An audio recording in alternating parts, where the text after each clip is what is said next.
And welcome back to Deck Builders. Today we're taking a look at red, blue, green, otherwise known as Rug.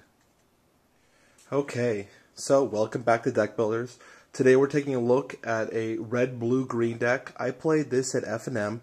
This is not the first deck that I played coming back to Magic. This is actually the second deck. I got the idea to play this deck from Michael Jacob. He posted some videos on Star City Games where he kind of did some playthroughs, and the deck looked pretty cool. I mean, it looked pretty fun. The basic idea of a Rug deck is to play Lotus Cobras and Explorers to accelerate your mana and to play some big guys. They say that Rug, red, blue, green, is one of the most difficult decks to play. I could see that. I can agree with that statement. They also say that it's got a lot of options with it. But I kind of had some different experiences with it, so I'm gonna basically go ahead and show you what I feel about the deck. Let's go ahead and talk about these cards really quick. Lotus Cobra and Explorer. Now, these are your primary acceleration cards. Of course, Lotus Cobra is good with the fetch lands. You have both Misty Rainforest and Scalding Tarn. And Explorer is just good to set up additional lands. With Lotus Cobra, you can actually get some pretty cool plays where you can get a turn 3 Titan down. Now, a turn 3 Titan is pretty hard to beat in Standard. Unfortunately, these Titans aren't as good as the Black Titan that's currently wrecking house. So, Lotus Cobra, great card. Makes some of the dumbest plays that this deck can do. Dumbest in the sense that it can make some really, explosive starts and basically win the game. Now, the biggest flaw I had with this deck is that if they kill your Lotus Cobra, you're basically out of the game. And that's where I was having problems with, especially against decks like Blue-Black, where they would just disfigure your Lotus Cobra on turn 2, and then you really have nothing. You've got a bunch of 6-drops in your hand, which are kind of slow. So, that I didn't like. But what it does is it uses an assortment of cards with Lotus Cobra. You also have Garruk Wildspeaker and Jace the Mind Sculptor for your Planeswalkers. Now, I'll be honest, Jace is good, right? He's always good. He does what he needs to do. He draws you cards, he deals with problem threats on the board. But Garruk Wildspeaker, this guy was really good in the deck. I liked him a lot. That card used to be Oracle Mudaya, which was another accelerant. They said to go with Garruk Wildspeaker because it's more efficient. You're allowed to have a counter spell if you play him on turn 4. I liked being able to go sometimes like play Garruk Wildspeaker turn 3, untap, play Lotus Cobra, and also now you're way ahead in the board position. But he's easy to kill. Lightning bolts dealt with him pretty quick, unless you of course plussed him up. And Jace was kind of unexciting at times. There's so many people playing Jaces right now that he usually died as soon as I played him, because the deck doesn't have very much permission or creatures that are really, that are coming down. You've only got a few creatures other than Lotus Cobras. Let's look at the permission spells that we have, because this is one thing that I felt was kind of odd in the deck. So we have 4 Mana Leak and 2 Deprive. This is the list that I got. Deprive was really unexciting. I did not like this card at all. Never wanted to see it, never wanted to play it. I boarded it out quite a bit. Spell Pierce, on the other hand, was pretty fun and exciting. That card I like, and I'll probably keep playing Spell Pierce as long as I can, as long as it gives me value. But Mana Leak, again, good. Now let's talk about counterspells, though. What kind of deck wants a counterspell? Does red, blue, green want a counterspell? I didn't feel like they did. When I played the deck, I felt like red, blue, green wanted to play threats, continuously play threats.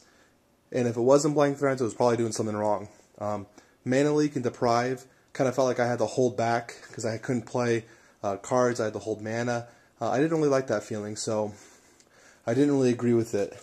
So that would be something you could consider changing if you're looking at this deck. Other than that, it runs a suite of Preordain.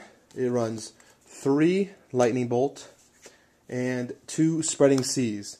The 3 Lightning Bolt number is good. I like that. Preordain, I like that. Spreading Seas. 2 Spreading Seas, 2 in the board, 2 in the main. Of course, it's there because you have to have something for Valakut. Game 1, if you don't have a Spreading Seas, it's pretty hard to beat a Valakut deck. Is only 4 land removal spells enough right now? I mean,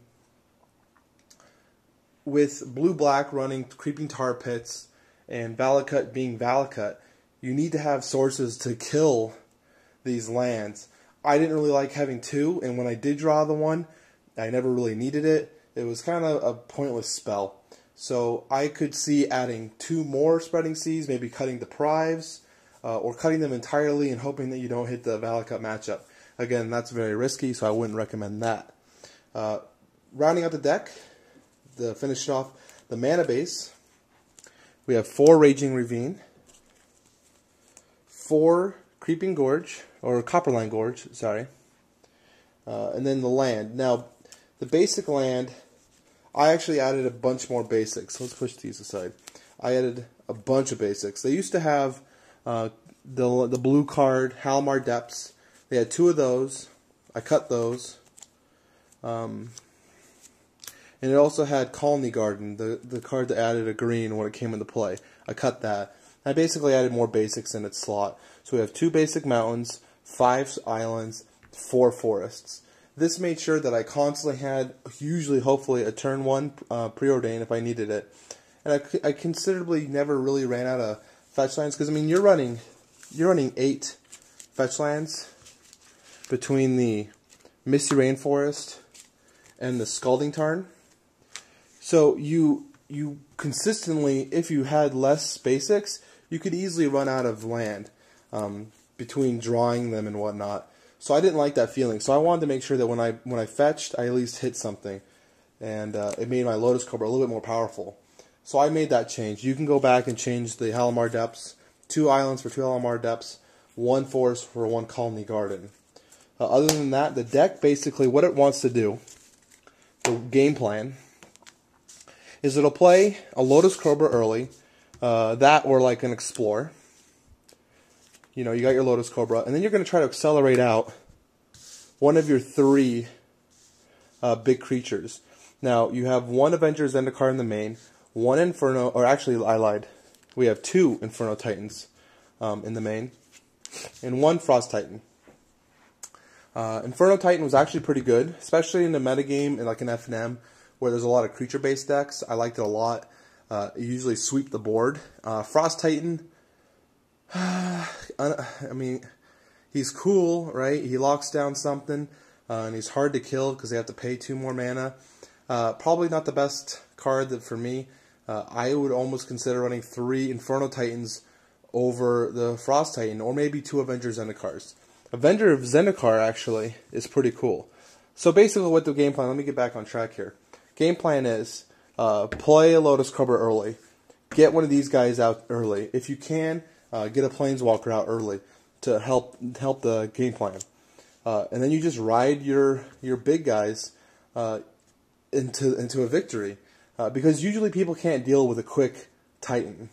The problem, though, that I was having was if someone played something like Grave Titan on the other side of the board, your threat and your removal is so random, it's very hard to make sure that you have the correct solution for that current problem.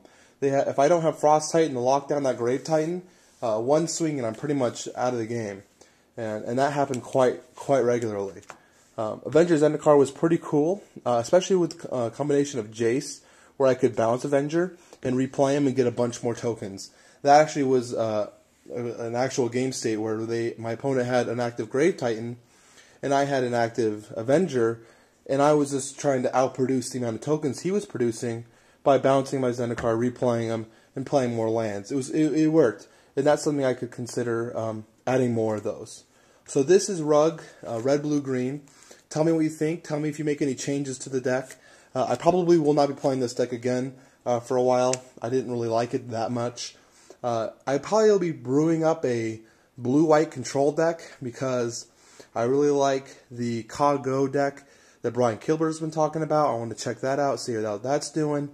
and I really like blue-white. I'm familiar with it. So this is Deck Builders with Brian Greer. Thanks for watching.